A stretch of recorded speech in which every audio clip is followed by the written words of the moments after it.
way, joining us now to discuss what's happening with Humza Yousaf and Scotland, the former Scottish editor of The Telegraph, Alan Cochrane. Alan, thank you very much indeed for joining us. Your reaction to that speech, no questions were taken from the press. It was a reasonably long speech, quite emotional there at the end. Yeah, I've heard a lot of resignation speeches in my time, and it wasn't bad. You've got to be a wee bit kind, as I never have been to Humza in this one. It wasn't bad. He made the best of a bad job, basically, as he's done with being First Minister. He wasn't much good at that either. No, I feel sorry for him, but it was a completely stupid move he made last week to expect he'd be forgiven for summoning two of his ministers in before breakfast, sacking them and chucking them out into the street and expecting them to take it on the chin and smile. It was inevitable they were going to resort to violence, and they have, and he's the loser. Yeah, I mean, Alan, wasn't this whole thing inevitable? Is it fair to say that Humza Yousaf is a man who's failed upwards? Well, he did fail upwards, and he's failed upwards for the simple reason as Nicola Sturgeon, that canny lady, decided when she was resigning, she didn't want all of her legacy to disappear. So she lit upon this poor guy, Humza Yousaf, who wasn't the brightest in her cabinet. She said he'll do. And he has had to inherit this appalling legacy that she donated to the Scottish people and to her own party. Basically, this coalition with the Greens.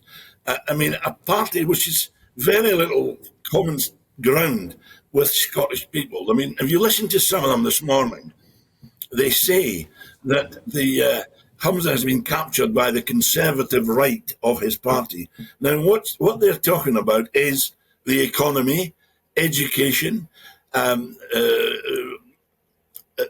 infrastructure, all the things that people regard as important, and that you and I would say were sensible policies. But instead of following that agenda, the one that people like, the one that Labour and the Tories are going to kill each other over in the coming months, they went off on this stupid tangent of gender reform, hate crimes, and the public just didn't wear it. So I think most people personal feelings aside, be glad to see him gone. And for goodness sake, can we please put the Sturgeon legacy to bed? Alan, does this show, really, that these types of policies, these woke policies, if we can call them that, simply are not popular with the British public? I mean, poll after poll by the great John Curtis have confirmed this. They do want their kids educated. They do want their operations done in NHS hospitals without having to wait over a year for them.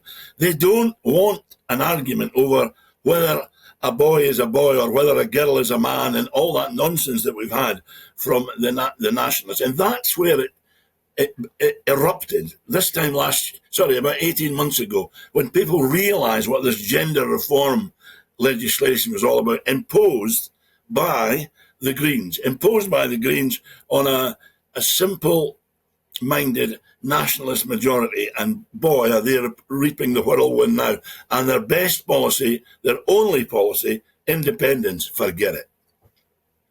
OK, all right. And look, what does this mean for independence to you? We've spoken about the idea now that the legacy of Humza Yousaf is one of failed woke policies that, do more to divide than bring us together, really, I think. There's also, hopefully, the legacy of Nicola Sturgeon being dead in the water. But, I mean, her overarching thing was Scottish independence. And, you're staring down the barrel, probably, of a Labour government in Scotland, I would imagine now. Is independence finished as a pipe dream? Has Humza Yousaf killed off independence?